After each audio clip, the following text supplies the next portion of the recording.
چنانچہ سیدہ عائشہ رضی اللہ عنہا، سیدہ حفصہ رضی اللہ تعالیٰ عنہا، سیدہ زینب، ساری ازواج مطہرات طالبات تھیں۔ وہ نبی اسلام سے دین سیکھتی تھیں، قرآن سیکھتی تھیں، اور انہوں نے پھر علم میں وہ مقام پایا 1,24,000 صحابہ میں سے ابن قیم رحمۃ اللہ لکھا ہے کہ 149 ایسے تھے جو مفتی قسم کے صحابی تھے، یعنی عالم تھے اور ان کا فتویٰ چلتا تھا۔ ان کا جب فتویٰ آ جاتا تھا تو باقی صحابہ اسی کے اوپر عمل کرتے تھے۔ 1,24,000 میں سے 149 صحابی جو تھے وہ بڑے عالم صحابی کہلاتے تھے، اور ان 149 میں سے 14 حضرات تھے جو اعلم تھے، ان میں بھی بڑے مفتی تھے، حتیٰ کہ ان 14 کا فتویٰ آ جاتا تھا تو 149 میں سے جو باقی تھے وہ بھی رجوع کر لیا کرتے تھے۔ اور ان 14 حضرات میں سے ایک ام المؤمنین سیدہ صدیقہ رضی اللہ تعالیٰ عنہا تھی۔ انہوں نے نبی صلی اللہ علیہ وسلم سے کتنا علم حاصل کیا ہوگا، اتنے بڑے بڑے جلیل قدر صحابہ ان سے دین سیکھا کرتے تھے۔ چنانچہ اس مدرسے کی بھی ایک طالبہ تھی، اس کا نام تھا خولا، پکی مرغی تھی۔ ایک مرتبہ کسی موقع کے خامن نے اس کو کہہ دیا کہ تو میرے لیے ماں کی مانند ہے۔ عربوں میں جب کسی بیوی کو خامن یہ الفاظ کہہ دیتا تو بیوی ہمیشہ کے لیے حرام ہو جاتی۔ اب جب خامن نے یہ الفاظ کہہ دیے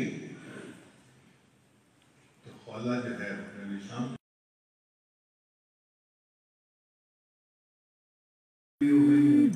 بچا والی ہوں، اس بندے نے میری جوانی تو گزار دی، اب بڑھاپے میں کون مجھ سے شادی کرے گا، اور اگر شادی نہ کروں تو میں بچوں کو کیسے سپورٹ کروں گی، آپ اس کو کوئی حل نکالیے۔ تو نبی علیہ السلام نے جو حکم چلا آ رہا تھا تورات کا اس کے مطابق فرمایا کہ بھئی اب تو حید بھی ہو گئی، حرام ہو گئی۔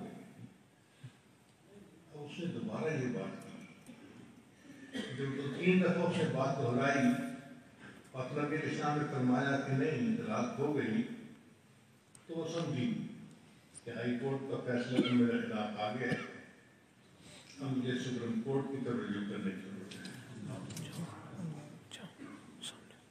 خولا نے کلرک جج پہ رجوع کیا۔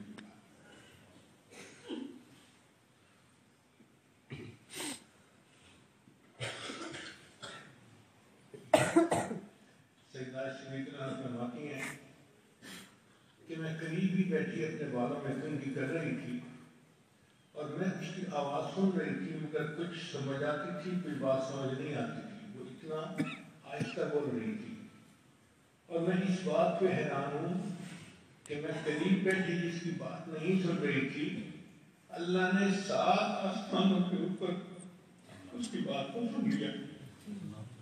قرآن نازل ہوا، قد سمع اللہ قول التی تجادلک فی زوجہا وتشتکی الی اللہ۔ سبحان اللہ، یہ کیسے طلباء کے طالبات تھیں جو آقا صلی اللہ علیہ وسلم سے ان کا علم حاصل کرتے۔ ہر مدرسے میں جب بچوں کو نتیجہ بتا دیا جاتا ہے ان کو انعام دیا جاتا ہے،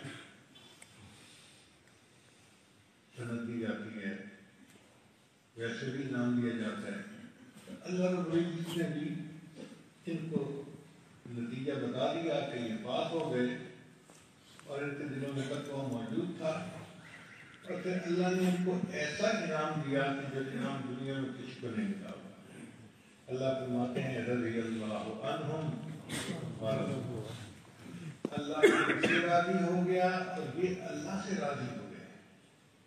اب آپ بتائیے کہ کتنا بڑا انعام ہے جو اللہ نے دنیا میں ان کو عطا فرمایا، اور یہ انعام کیوں ملا؟ قرآن مجید کی خدمت کی وجہ سے ملا، محبت کی وجہ سے، اس کی اتباع کی وجہ سے ملا۔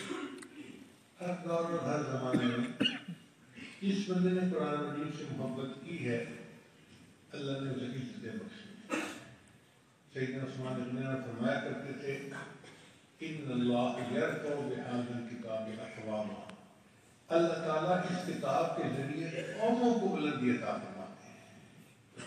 فضیلت طلباء آپ اگر دیکھیں نا کہ کار کھڑی ہے تو فوراً سمجھ جائیں گے کہ یہ کسی کے گھر کے لوگوں کو ایک جگہ سے دوسری جگہ پہنچانے کی مشین ہے. اگر آپ دیکھیں کہ بس کھڑی ہے تو آپ فوراً سمجھ جائیں گے جو پبلک ٹرانسپورٹ ہے، لوگ کرایہ دیتے ہیں اور ایک شہر سے دوسرے شہر کی طرف جاتے ہیں. اگر آپ ٹرک کھڑا ہوا دیکھیں تو آپ سمجھتے ہیں کہ نہیں،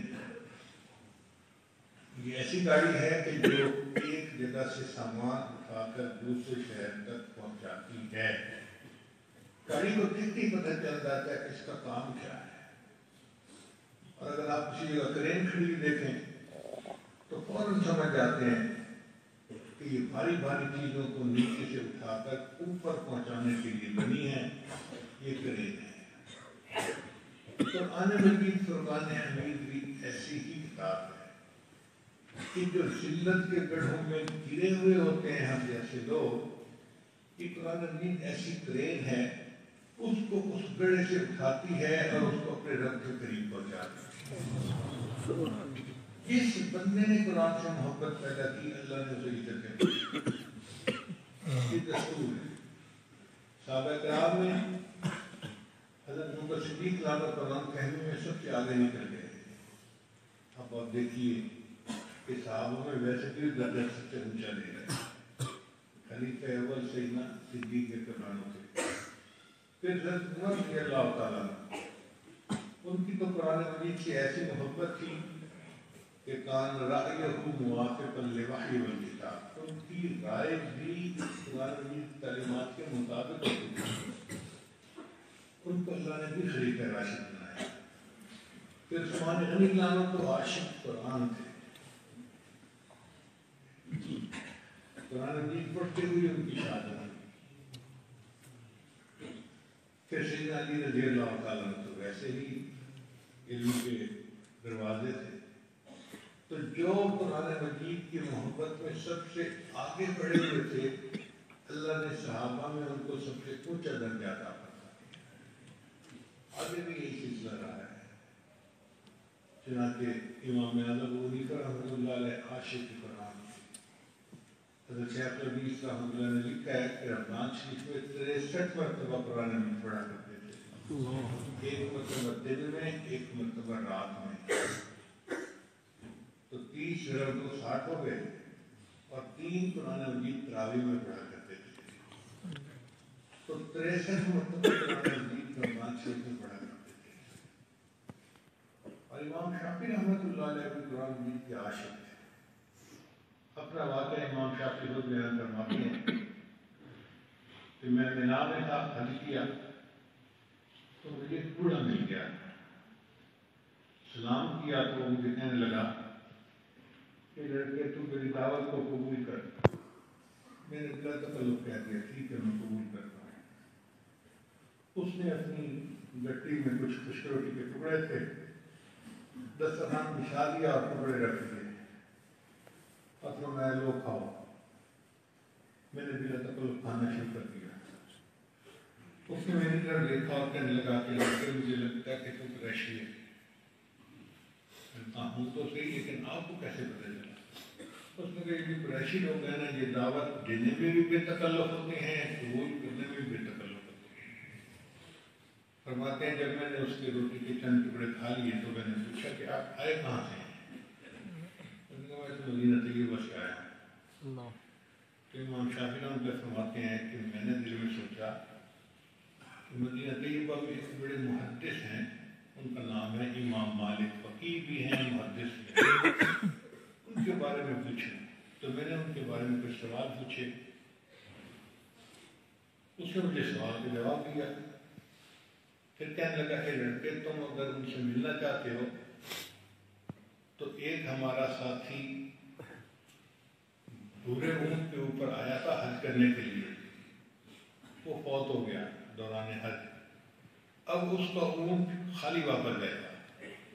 اگر تم کہو تو میں اس کے بندوں کی اجازت لے لیتا ہوں، تو اس پہ سوار ہو کے ہمارے ساتھ مدینہ پہنچ جانا۔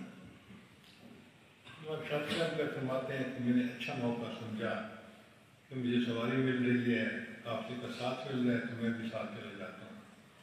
چنانچہ میں نے ان کے ساتھ سفر کر لیا۔ فرماتے ہیں ہمیں مکہ سے مدینہ جانے میں 16 دن لگے، اور 16 دن میں نے 16 مرتبہ قرآن مجید مکمل پڑھی۔ گرمی کا سفر ہوتا تھا، سڑکیں نہیں تھی، پہاڑیوں پہ چڑھنا پھر اترنا، پھر چڑھنا پھر اترنا۔ تو فرماتے ہیں کہ مکہ سے مدینہ جانے میں ہمیں 16 دن لگے، اور 16 دن میں نے 16 مرتبہ قرآن مجید مکمل پڑھ لیا۔ امام احمد بن حنبل رحمۃ اللہ علیہ بھی عاشق قرآن تھے، اور امام مالک بھی، دیکھو اللہ نے فقہا نے ان کو کیا شان عطا فرمائی۔ پھر آگے بھی آپ اگر دیکھیں تو امت میں جس کسی کو اللہ نے نمایاں امتیازی مقام عطا فرمایا وہ قرآن مجید کا عاشق ہے۔ آپ تاریخ دیکھیے، اللہ کی عجیب شان ہے، اس کتاب کے ساتھ جو جڑا ہے اللہ نے اسے بلندیوں سے نوازا۔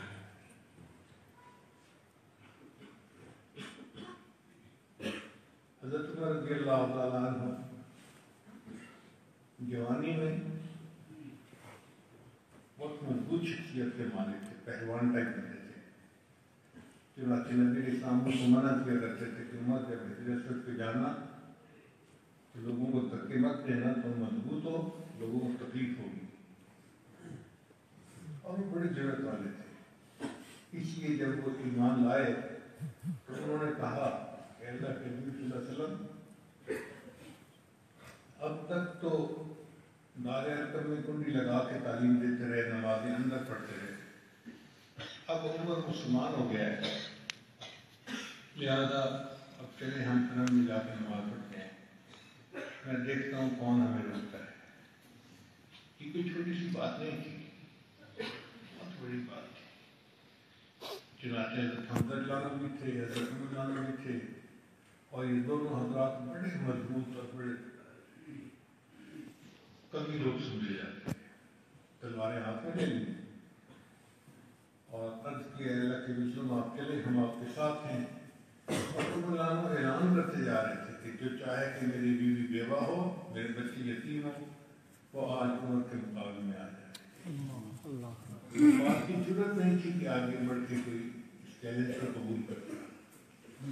چنانچہ حرم میں آئے اور نبی علیہ السلام نے باجماعت نماز حرم میں پہلی مرتبہ وہاں پڑھائی۔ ایسے تھے عمر رضی اللہ عنہ، کسی بات پہ اڑ جاتے تھے نا تو بس پھر اس سے ہٹتے نہیں تھے۔ ان کی بہن عمر لانا کی بہن اپنے بھائی کے بارے میں کہا کرتی تھی، خطاب کے گدھے کو بات کو سمجھانی آسان ہے، خطاب کے بیٹے کو بات سمجھانا مشکل کام ہے۔ یعنی بہن کے کمنٹس بھائی کے بارے میں یہ تھے کہ یہ خر دماغ بن ہے، جو دماغ میں آ جاتا ہے پھر اس سے چلتا نہیں۔ ایسی شخصیت تھی۔ خود عمر لانا فرماتے ہیں کہ میرا والد خطاب مجھے اونٹ چرانے کے لیے بھیجتا تھا، اور مجھے اونٹ چرانے کا سلیقہ نہیں آتا تھا۔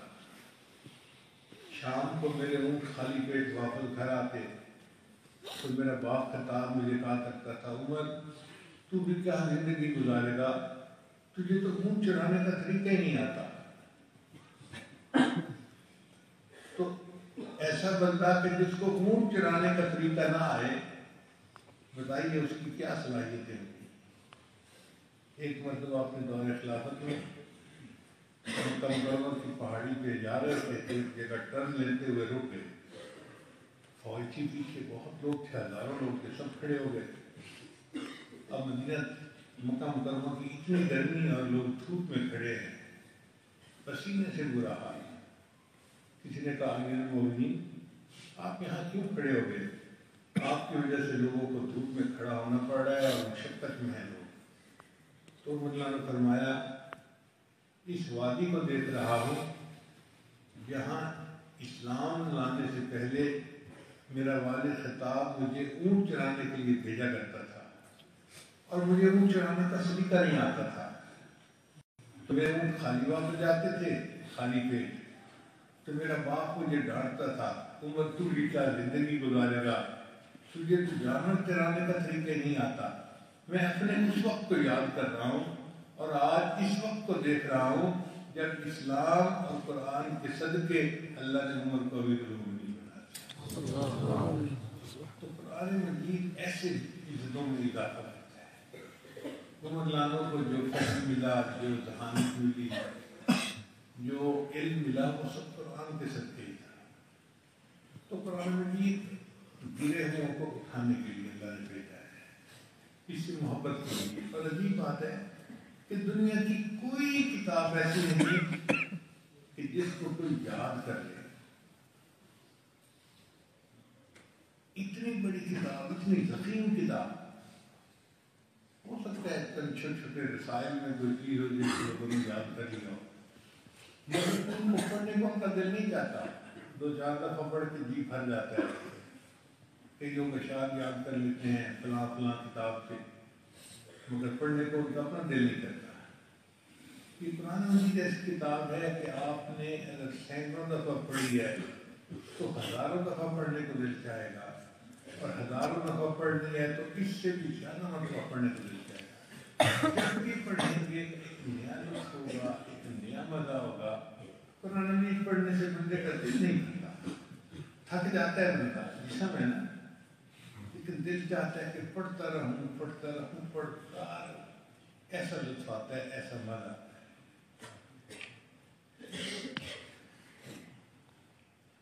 پھر کوئی کتاب دنیا کی ایسی نہیں کہ جس کو اتنے اچھے انداز سے پڑھا جا سکتا ہو۔ یہ قرآن مجید ہی کی شان ہے۔ آپ دیکھیں آج طاہر صاحب نے جو تلاوت کی تو اتنی خوبصورت تلاوت کی، دل خوش ہو گیا، دل سے دعائیں نکل رہی تھی۔ کوئی اور کتاب پڑھ کے دکھائے نا اس طرح۔ یہ قرآن مجید یہ ہے کہ جس کی یہ شان ہے کہ اتنے اچھے انداز سے پڑھا جاتا ہے، اور سیکھنے والے طلباء محبت سے سیکھتے ہیں اور پڑھتے ہیں۔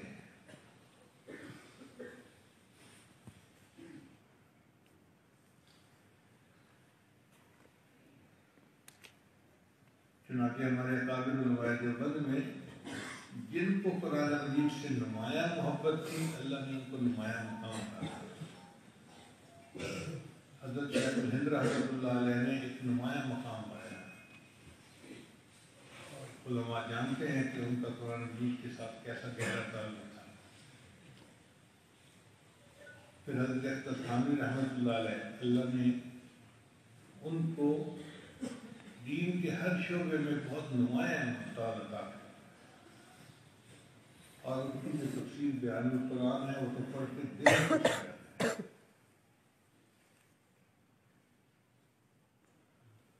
حضرت مولانا الیاس رحمۃ اللہ علیہ، اللہ نے کتنا تبلیغ کا کام کیا، ان کے والد عاشق قرآن تھے۔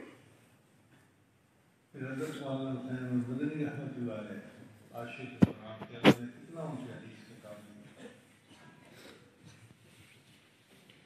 جتنے بڑے بڑے مدارس ہیں، آپ دیکھیں دارالعلوم کراچی پاکستان کا سب سے بڑا مدرسہ ہے۔ حضرت مفتی محمد شفیع رحمۃ اللہ علیہ عاشق قرآن، ان کی معرفت قرآن تفسیر پڑھ کے دل خوش ہو جاتا ہے۔ تو جس کو بھی اس امت میں عزتیں ملی، یا تو وہ خود عاشق قرآن تھا یا اس کے پیچھے کسی عاشق قرآن کی دعائیں تھیں، جس وجہ سے اللہ نے ان کو عزتیں عطا کی۔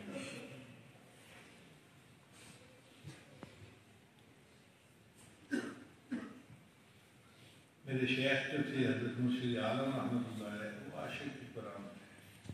ہم نے ان کے قرآن مجید کی محبت کے عجیب عجیب انداز دیکھے۔ سفر سے تھکے ہوئے آتے تھے اور ہمارا دل چاہ رہا ہوتا تھا کہ بس اب ہمیں اشارہ ملے اور ہم لیٹ کے سو جائیں، اور حضرت رحمۃ اللہ علیہ کسی قاری کو اشارہ فرماتے تھے قرآن سناؤ، وہ قرآن مجید کے رکوع پڑھتا تھا، ایسے فریش ہو جاتے تھے جیسے بیٹھی چارج ہو گئی، دن رات کا فرق ختم ہو جاتا تھا۔ فرماتے تھے یہ قرآن میری غذا ہے. اللہ اکبر کبیرہ. چنانچہ قرآن مجید کے جو طلباء ہوں ان سے نبی علیہ السلام کو خصوصی محبت.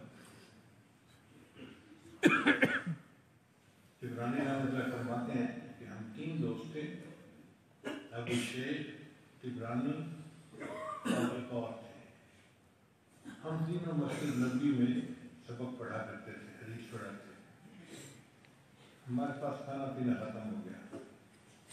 اچھا آج کل تو مدارس کے اندر سبق ہوتا ہے، طباخ ہوتا ہے اور مدرسے والے روٹی کا انتظام کرتے ہیں. پہلے ایسا نہیں تھا. استاد صرف سبق پڑھاتا تھا، کھانے پینے کا انتظام طلباء خود اپنا کیا کرتے تھے. تو کہتے ہیں کہ ہمارے پاس کھانے پینے کا سامان ختم ہو گیا اور ہم نے پانی سے ہی روزہ رکھنا شروع کر دیا، پانی سے ہی افطار کرنا شروع کر دیا. تو 3 دن گزرے تو اتنی نقاہت ہو گئی کہ ہم سے تو اٹھ کے بیٹھا نہیں جاتا تھا. میرے جو باقی دوست کہنے لگے کہ ہم سے تو اتنی بھوک برداشت نہیں ہوتی، میں سے چلتا ہوں. میں نے کہا نہیں، میں ابھی کچھ دن مسجد نبی میں مزید رہوں گا. تو وہ چلے گئے، میں رہ گیا. اب میں بھی اتنا ویکنس فیل کر رہا تھا کہ اٹھتا تھا تو مجھے چکر آتے تھے. 2-3 دن بندہ بھوکا رہے تو اپنی اوقات سمجھ میں آ جاتی. کہتے ہیں کہ میں لیٹا ہوا تھا، اچانک مجھے خیال آیا کہ عبرانی تم تو مسجد نبی کے طالب علم ہو، تو نبی علیہ السلام کے شاگرد ہو، مسجد کے شاگرد ہو، جاؤ اور اپنے میزبان کو جا کے بتاؤ. کہتے ہیں کہ میں اٹھا، اپنی نماز شریف پہ حاضر ہوا اور میں نے جا کے صلاۃ السلام پڑھا اور آخر پہ اتنا کہا یا رسول اللہ الجو، اے اللہ کے رسول مجھے بہت بھوک لگی ہے. صرف اتنے الفاظ کے یا رسول اللہ الجو، اور میں مسجد سے باہر نکل گیا. جیسے مسجد سے باہر نکلا ایک بندہ میرا نام لے کے پکار ہے، عبرانی عبرانی عبرانی. میں حیران، میرا تو کوئی یہاں واقف نہیں، کون ہے میرا نام پکار رہا ہے. میں نے اس بندے سے کہا کہ آپ کیوں میرے نام پکار رہے ہیں؟ اس نے کہا میں مسجد نبی کا پڑوسی ہوں، میرے گھر کی دیوار اور مسجد کی دیوار ایک ہے. میں دوپہر کو کیلولا کر رہا تھا، خواب میں مجھے نبی اسلام کی زیارت نصیب ہوئی اور نبی اسلام نے مجھے حکم فرمایا کہ میری مسجد کا ایک طالب علم بھوکا ہے، اسے کھانا کھلاؤ. تو میں نے اپنی بیوی کو خواب سنایا. اس نے کہا جو کھانا پکائے یہ لے جاؤ، اپنے لیے میں اور کھانا بنا لوں گی. تو میں نے سالن کی ہنڈیاں اٹھائی، روٹیاں اٹھائیں. اب میں لے کے انتظار کر رہا ہوں کہ آپ نبی علیہ السلام کے مہمان ہیں، آپ کھانا کھا لیجیے. اللہ کے محبوب صلی اللہ علیہ وسلم کو ان طلباء کے ساتھ ایسے چنانچہ جو بڑے فضال عمر ہیں ان میں سے ایک قاری، نام مجھے جو پورا یاد نہیں آ رہا شاید، تو ان کے منہ سے بہت خوشبو آتی تھی.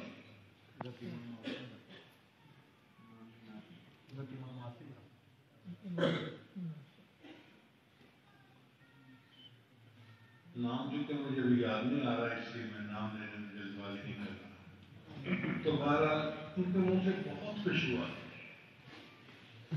شاگرد حیران ہوتے تھے کہ پتہ نہیں حضرت منہ میں کوئی چھوٹی الائچی رکھتے ہیں یا کوئی اور خوشبودار چیز رکھتے ہیں کہ منہ سے اتنی خوشبو آتی ہے، مگر حضرت کبھی تذکرہ نہیں کرتے. ایک دن ایک شاگرد تھا جو رسولہ کی سمجھتا ہے تو چپک گیا. حضرت آپ کیا منہ میں رکھتے ہیں کہ اتنی خوشبو آتی ہے؟ انہوں نے بتایا کہ میں تو کچھ منہ میں نہیں رکھتا. حضرت اتنی خوشبو آتی ہے. ہاں بھائی آتی تو ہے لیکن میں کچھ منہ میں نہیں رکھتا، ویسے ہی آتی ہے. حضرت بتائیں وجہ کیا ہے. خیر جب استاد نے بہت اصرار کیا تو اس پر استاد نے یہ جواب دیا کہ مجھے ایک رات خواب میں نبی علیہ السلام کی زیارت نصیب ہوئی. اللہ کے محبوب نے فرمایا کہ تم میری مسجد میں بچوں کو قرآن پڑھاتے ہو اور میں تمہارے لبوں کو بوسا دوں۔ تو خواب میں جب سے نے میرے سامنے میرے لبوں کو بوسا دیا اس وقت سے میرے منہ کو خوشبو آ رہی ہے۔ اب آپ سوچیے قرآن کیا عظیم کتاب ہے کہ اللہ کے محبوب نے اس بندے کے ہونٹوں کو بوسا دیتے ہیں جو قرآن مجید سے دیکھتے پڑھ رہے ہیں، اور فرشتے اس کے لبوں کو جھومتے ہیں۔ حدیث مبارکہ میں ہے کہ اللہ کے کچھ فرشتے ہوتے ہیں جو اس تلاش میں ہوتے ہیں کہ ہمیں کوئی قرآن پڑھنے والا کہیں مل جائے، ڈھونڈتے پھرتے ہیں۔ اچھا، فرشتے قرآن سن سکتے ہیں، قرآن خود نہیں پڑھ سکتے۔ صرف جبریل علیہ السلام کو اللہ نے یہ اعزاز عطا فرمایا کیونکہ انہوں نے وحی لے کے آنی تھی، تو وہ قرآن مجید پڑھنا جانتے تھے اور انہوں نے نبی علیہ السلام کے ساتھ دور بھی کیا۔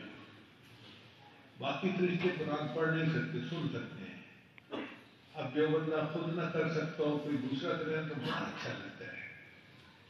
چنانچہ جب کوئی بندہ قرآن مجید پڑھتا ہے تو فرشتے اکٹھا ہونا شروع ہو جاتے ہیں۔ حدیث مبارکہ میں ایک مجمع لگ جاتا ہے فرشتوں کا، اور جو فرشتہ اس قاری کے قریب ہوتا ہے وہ اور قریب ہو جاتا ہے، وہ اور قریب ہو جاتا ہے، وہ اور قریب ہو جاتا ہے، حتیٰ کہ وہ اس قاری کے لبوں کے اوپر اپنے لب رکھ دیتا ہے۔ یہ حدیث کے الفاظ تو کرنے میں لبوں کے اوپر اپنے لب رکھنے کا کیا مطلب کہ فرشتہ اس بندے کے لبوں کو بوسا دیتا ہے جو قرآن پڑھ رہا ہوتا ہے۔ آپ سوچیے تو صحیح قرآن مجید کا پڑھنا کتنا عظیم عمل ہے کہ فرشتے بھی اس بچے کے لبوں کو بوسا دیتے ہیں جو اللہ کا کلام پڑھ رہا ہے۔ یہ قرآن مجید پڑھنے والا طالب علم ہے، یہ اللہ سے ہم کلامی کر رہا ہوتا ہے۔ آپ سے ٹیلی فون کرتے ہیں نا تو ایک بات آپ کرتے ہیں، اگلا ایک بات کرتا ہے، پھر آپ کرتے ہیں، پھر اگلا کرتا ہے۔ قرآن مجید بھی اسی طرح اللہ تعالیٰ سے ٹیلی فون میں گفتگو کرنے کے لیے حدیث پاک میں آتا ہے، بندہ پڑھتا ہے الحمدللہ رب العالمین، اللہ تعالیٰ جواب میں فرماتے ہیں حمدنی عبدی، میرے بندے نے میری حمد بیان کی۔ پھر بندہ پڑھتا ہے الرحمن الرحیم، اللہ جواب دیتے ہیں میرے بندے نے میری ثنا بیان کی۔ ہم کلامی ہو رہی ہوتی ہے۔ اب آپ دیکھیں آج اگر کسی سے محبت ہے تو فون پہ باندھ کر کے بندے کو کتنا لطف اور مزہ آتا ہے۔ نوجوان بچے تو گھنٹوں باتیں کرتے ہیں، تو قرآن مجید پڑھنے والا اللہ سے ہم کلامی کر رہا ہوتا ہے۔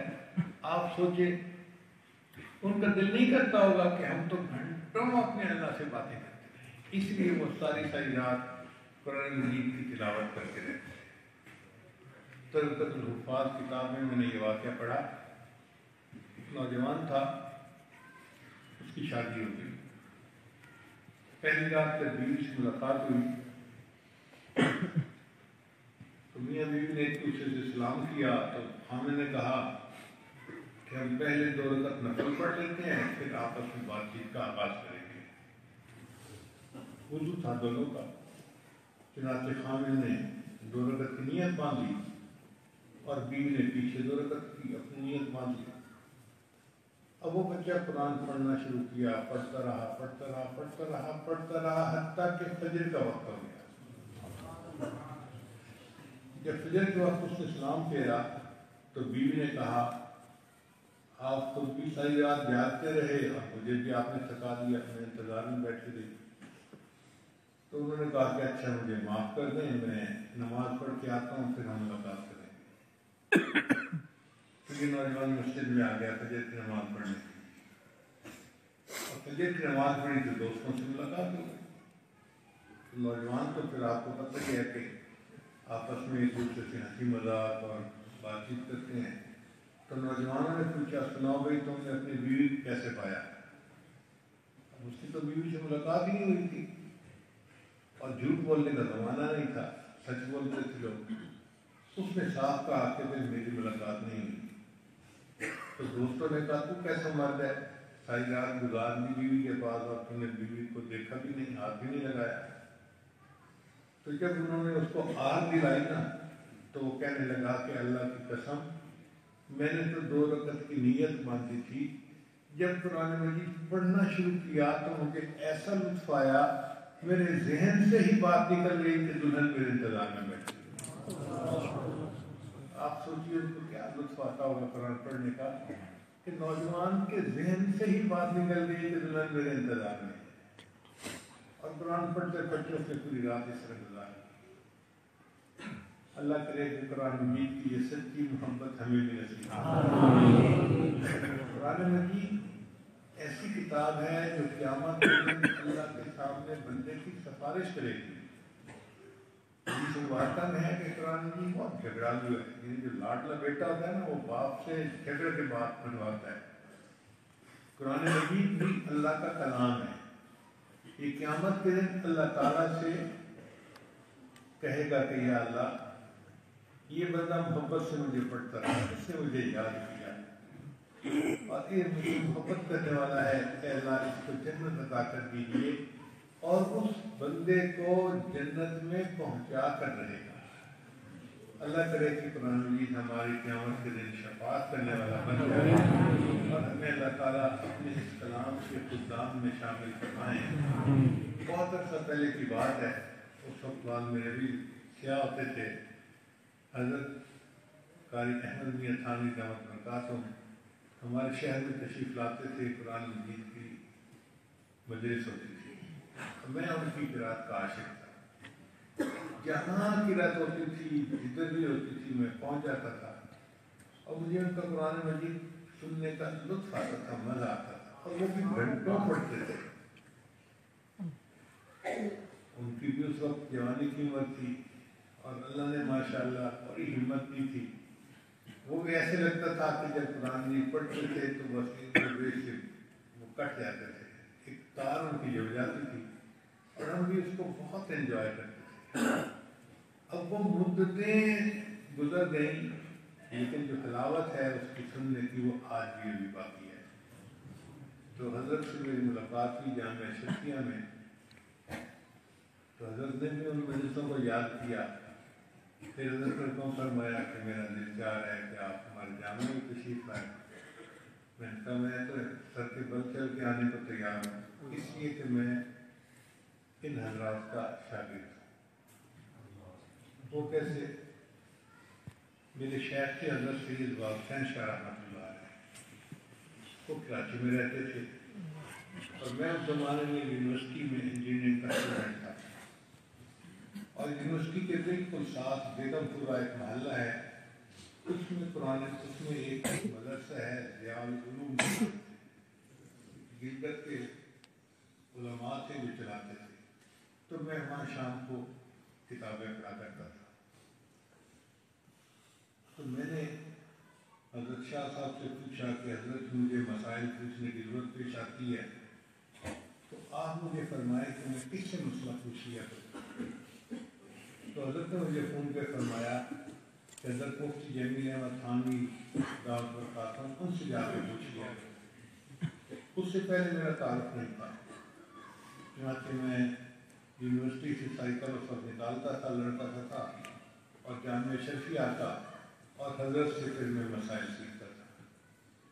پہلی دفعہ ملاقات نہیں ہوئی کہ حضرت تجارت کھڑے کسی سے گفتگو کر رہے تھے. مجھے لوگوں نے کہا کہ مفتی جمیل احمد صاحب تھانوی ہیں. تو پھر پیش تھے اس وقت، تو میں نے ان سے اسلام کیا.